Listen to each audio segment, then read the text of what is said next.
Ninguém aguenta mais tapinha nas costas. O povo tá cansado, não aguenta mais tanto papo furado e tapinha nas costas. É só chegar a tempo de eleição que vem um monte de político que você nunca viu na vida apertar sua mão, falar tamo junto, ele consegue seu voto, passa a eleição, ele esquece de todas as promessas feitas, se tranca dentro do gabinete para se preparar para daqui a 4 anos repetir o mesmo processo. Ninguém aguenta mais tanta falsidade. Prova disso é que a cidade mais rica do país está considerando eleger como chefe do executivo municipal um suposto ex-ladrão de banco que supostamente dava golpe em idoso e agora quer dar golpe numa população inteira. O fato de que Pablo Marçal pode ganhar a prefeitura de São Paulo deveria ter acendido um alerta vermelho nas esquerdas brasileiras. Mas parece que está todo mundo enfeitiçado, se recusando a enxergar a realidade. O povo pede por radicalidade, no discurso e na prática. E o fato de não entregarmos essa radicalidade faz com que o povo caia no discurso fácil de fascistas como Marçal e Bolsonaro, que simulem essa radicalidade mentirosa, estando por dentro do sistema.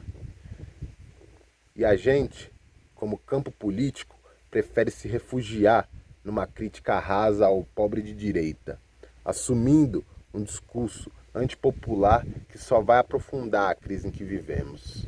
Se a esquerda não for de esquerda, a direita vira o bicho-papão.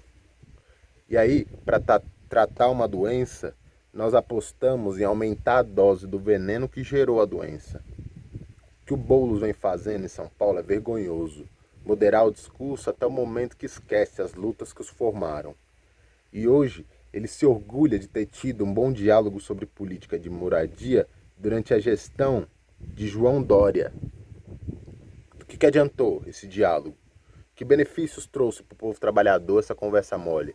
Não foi o próprio PSDB que depois pintou o Boulos como invasor de casa alheia, pouquinho depois para impedir que o ex-militante da luta por moradia chegasse à prefeitura? Tá muito errado. E todos sabemos de onde vem essa política rebaixada. O povo não aguenta mais esse lero-lero de político. Enquanto a gente não entender isso, vamos seguir perdendo para figuras cada vez mais toscas e extremadas. Bolsonaro foi horrível, o pior presidente da nossa história. Mas o teorema do Tiririca não se aplica. Sempre pode piorar. E se a gente não tomar tenência logo, em 2026, Pablo Marçal é eleito presidente. Chega de diálogo com as forças que querem nos matar. Só vamos conseguir mudar as coisas quando tiver alguém que chegue com o pé na porta para arrombar e botar o povo para dentro. Fora disso, a gente vai seguir apostando em papo furado que não traz mudanças significativas para a classe trabalhadora.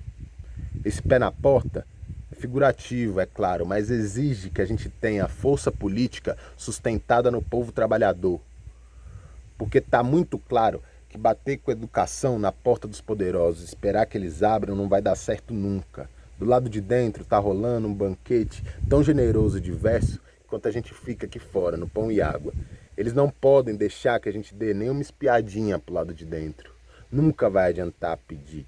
Temos que arrombar a porta. A burguesia quer tudo para si, pois cada vitória nossa nos coloca mais fortes e combativos. Enxergarmos na organização coletiva nosso verdadeiro poder, eles não podem permitir. Eles não podem permitir que a gente sonhe, porque quem acredita pode alcançar. E pela ideologia da classe que nos domina, vencer não pode ser uma opção para nós. E é por isso que eles investem tanto em repressão, para nos manter dóceis com seu domínio violento. Eles têm que espalhar o terror e o pânico. E além disso, muito importante, um sentimento de que nada pode dar jeito na nossa situação, pois a esperança numa melhora na nossa vida é inadmissível pelos donos do poder. Por isso, essa total descrença da maioria das pessoas na política. Hoje, a maioria quer ver como vai ser beneficiado antes de escolher seu voto. E o bem-estar geral não passa nem perto da prioridade. Farinha pouca, meu pirão primeiro. E assim a gente vai acabando com a macaxeira do mundo. Quer dizer, menos para os donos da fazenda. Para esses sempre vai ter macaxeira. Há que se radicalizar tanto no discurso quanto na prática.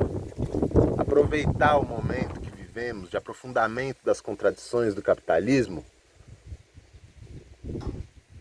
para marcar nossa posição intransigente em apoio à causa do povo trabalhador. Porém, parece que a opção do que se convencionou chamar de esquerda é convencer a burguesia de que ela não precisa do fascismo para garantir a aplicação de sua agenda econômica.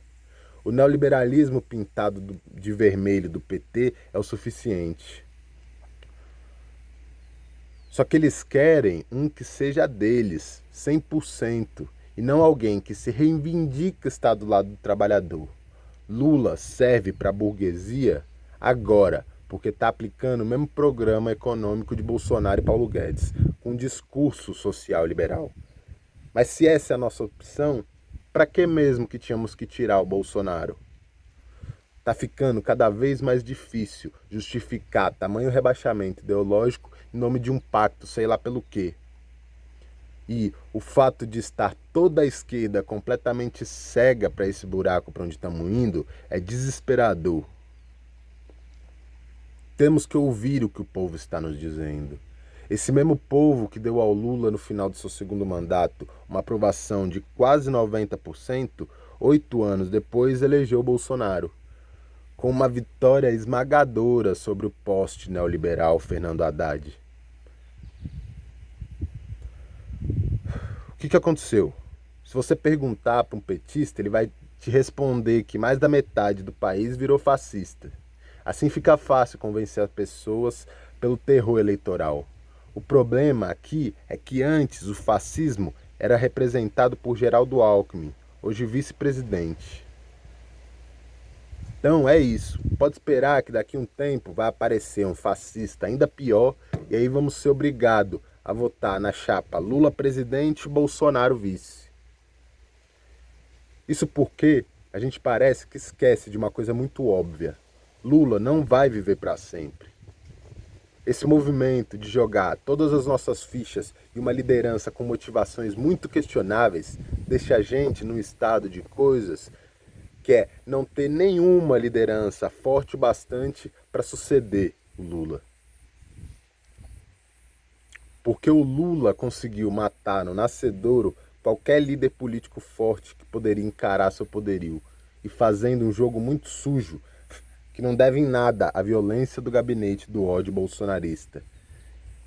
Que, aliás, veio depois da inauguração da perseguição como debate político que vimos acontecer contra a Marina Silva em 2014, quando o PT optou por apontar sua artilharia contra a candidata do PSB,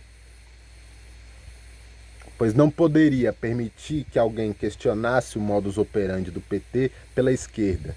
Então escolheram poupar Aécio para que o Aécio fosse para o segundo turno. O mesmo aconteceu nas eleições de 2022, quando desde 2019, quando foi solto, Lula trabalhou muito para garantir que o segundo turno fosse entre ele e Bolsonaro.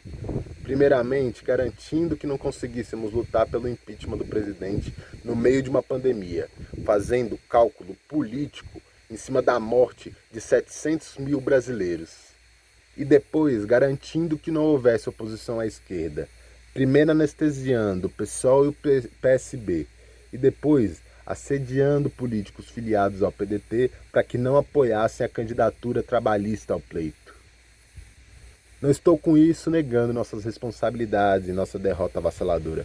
Só estou pontuando que todo mundo viu, que foi a atuação do grande líder do PT para enfraquecer nossa postulação, sendo público que Lula vivia tentando convencer Lupe a barrar a candidatura trabalhista em nome da democracia.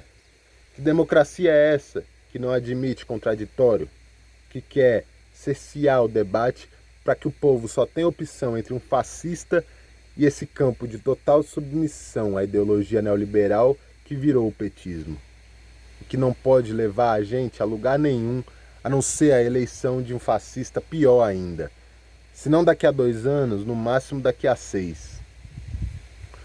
O caminho que estamos percorrendo é tenebroso para a classe trabalhadora. Não vamos nos enganar, a eleição da chapa Lula-Alckmin foi a legitimação pelo voto do golpe de 2016.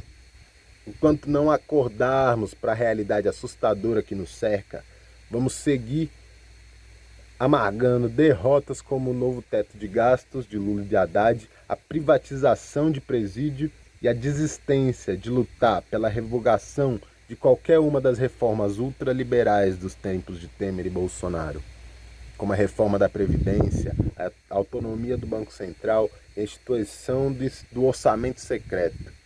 Vamos continuar perdendo enquanto a gente continuar nessa letargia que tomou conta de quase toda a esquerda brasileira. Ou nos mexemos e vamos à luta, ou o que nos aguarda é o renascimento do fascismo, que nunca chegou a morrer de verdade.